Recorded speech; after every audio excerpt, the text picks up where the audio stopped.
Bonjour et bienvenue sur Décideur TV. Comment se rémunérer lorsque l'on est chef d'entreprise? Quels sont les points d'attention au niveau juridique, social et fiscal? On en parle avec notre invité Julien Gazbaoui qui est avocat au barreau de Paris. Julien Gazbaoui, bonjour. Bonjour. Alors comment fixer sa rémunération lorsque l'on est chef d'entreprise? Quels sont vos conseils en la matière? C'est un sujet qui peut se résumer en 3 critères, à mon sens. Le premier critère, c'est bien sûr un critère qui tient à la qualité du dirigeant, sa formation, son expérience et surtout son implication, la force de travail qu'il déploie au service de la société.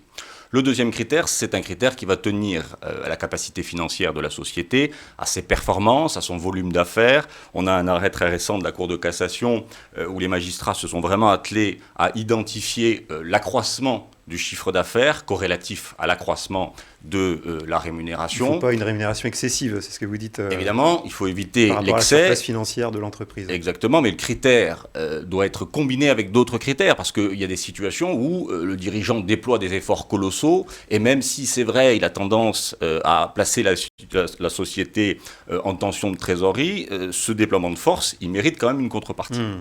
Le troisième critère, il est peut-être davantage orienté sur les sociétés qui ont une certaine dimension. C'est un critère de comparable, c'est-à-dire qu'on va considérer que tel dirigeant sur tel secteur d'activité doit avoir une rémunération de l'ordre de 150 200 000 euros par an. Alors la rémunération du dirigeant est soumise à cotisation sociale. Quels sont les principaux points d'attention à relever à cet égard selon vous ? J'en aurais une seule qui touche particulièrement les PME. En pratique, on a tendance à réduire un peu ce sujet et à considérer que les cotisations sociales, spécialement dans la SARL, doivent être assumées par la personne morale, par la société. J'y insiste, c'est juridiquement faux. C'est la personne physique, le dirigeant, qui doit assumer ses cotisations. Ce qui se passe en pratique bien souvent, c'est qu'on va considérer que c'est une augmentation de rémunération brute. Et par conséquent, le flux de trésorerie, c'est bien un flux de la personne morale et pas de la personne physique. Mais c'est important d'y insister, l'Assemblée générale doit se réunir, valider la rémunération brute, cette rémunération brute incluant les cotisations sociales.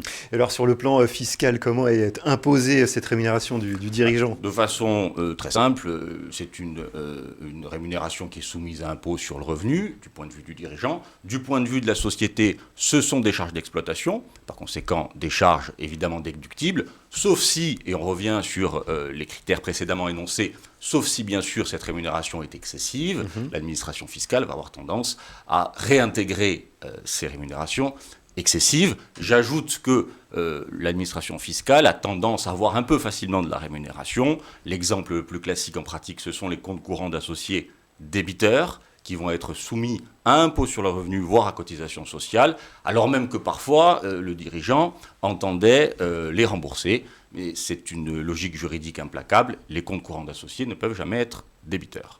Alors le dirigeant peut aussi choisir de se payer avec des dividendes. Pouvez-vous nous expliquer cela ? Oui, c'est dans un cas quand même qui touche essentiellement les petites sociétés, j'y insiste. La rémunération, c'est la contrepartie d'un travail et les dividendes, c'est la contrepartie d'un apport en capital. Il est vrai que lorsque le dirigeant a la majorité, il peut faire un arbitrage entre les dividendes et la rémunération. Selon que son patrimoine est important ou non, il pourra optimiser sa situation fiscale. Mais j'essaie, moi, en tout cas, sous mon prisme contentieux, de mettre en garde certains dirigeants. Les fondamentaux, c'est quand même que la rémunération d'un dirigeant, c'est le travail. La rémunération du capital, c'est le dividende. Pour simplifier, il est vrai que depuis la flat tax, lorsqu'on a des revenus déjà élevés, la rémunération via les dividendes est quand même plus favorable. Alors pour finir cet entretien, un dernier conseil peut-être aux entrepreneurs sur ce sujet de la rémunération du dirigeant. Je pense que, et puis c'est plutôt un conseil qui suit l'aune de l'actualité, la Cour de cassation par plusieurs arrêts s'est prononcée sur la validation a posteriori des rémunérations. C'est possible dans la SARL, c'est impossible dans les SA. Un arrêt récent est venu le rappeler. Un conseil d'administration avait ratifié a posteriori des prélèvements jugés excessifs par un dirigeant. La Cour de cassation a dit c'est impossible. Même si le conseil d'administration aurait pu se prononcer dans les mêmes conditions un an auparavant, Aujourd'hui, cette rectification est nulle. Par conséquent, le conseil que je donnerai aux dirigeants, c'est vraiment penser en amont de leur rémunération, que ce soit dans la SARL, mais surtout dans les sociétés anonymes. Eh bien, merci pour cette intervention, Julien Gazbaoui. Merci à toutes et à tous de nous avoir suivis. C'était l'interview du Monde du Chiffre. À très bientôt sur Décideur TV.